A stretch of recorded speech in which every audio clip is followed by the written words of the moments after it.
Present by Anurag Music.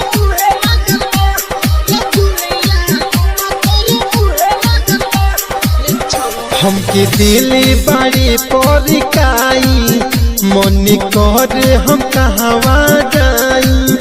हमके दिली बड़ी परिकाई मन कर हम कहवा जाई।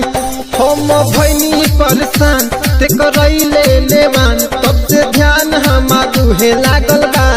आय रे रे रे रे चुम्मा तोरा मुहे लागल बा रे दुलिया चुम्मा तोरा मुहे लागल बा रे छौरी चुम्मा तोरा मुहे लागल बा रे दुलिया चुम्मा तोरा मुहे लागल बा रे छौरी।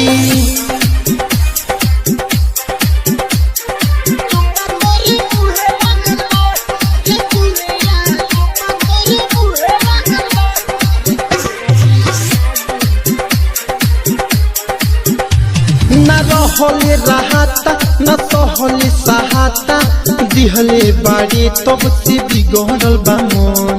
कहिया ते मिलबे गोदी में हमरा झूलबे हमारा रे दिलवा के होइस्ते धन हमारा रे दिलवा के होइस्ते धन। न रहले रहता न सहले सहाता दिहले बाड़ी तब से बिगड़ल बा मन।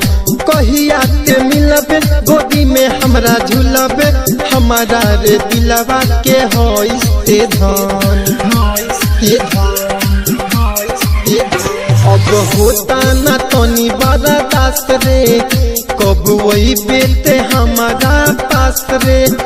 अब होता न तनी बर्दाश्त रे कब वही बेटे हमारा पास रे। धर के तकिया के हम सोची बतिया के हम अखिया रात भर जागल बा। हाय रे रे रे रे चुम्मा तोरा मुहे लागल बा रे छौरी चुम्मा तोरा मुहे लागल बा रे जुलिया चुम्मा तोरा मुहे लागल बा रे छौरी चुम्मा तोरा मुहे लागल बा रे जुलिया।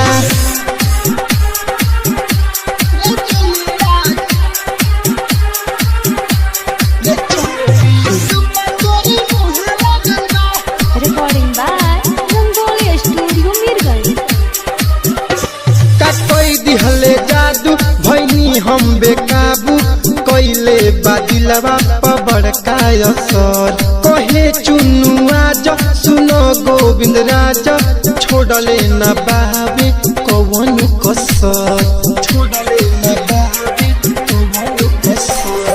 कोई दिहल जादू भैनी हम बेकाबू कोइले बादिलवा पर काय असर। कहे चुनु आज सुनो गोविंद राज छोड़ले न बाबे कौन कसर पहले रही न हमारा पता अब तोरा ला मन छपटाता। पहले रहे न हमारा पता अब तोरे ला मन छपटाता। जब याद करिले सपने में पड़िले तब से भइल दिल पागल बा रे रे रे रे रे चुम्मा तोरा मुहे लागल बा रे दुलिया चुम्मा तोरा मुहे लागल बा रे छौरी चुम्मा तोरा मुहे लागल बा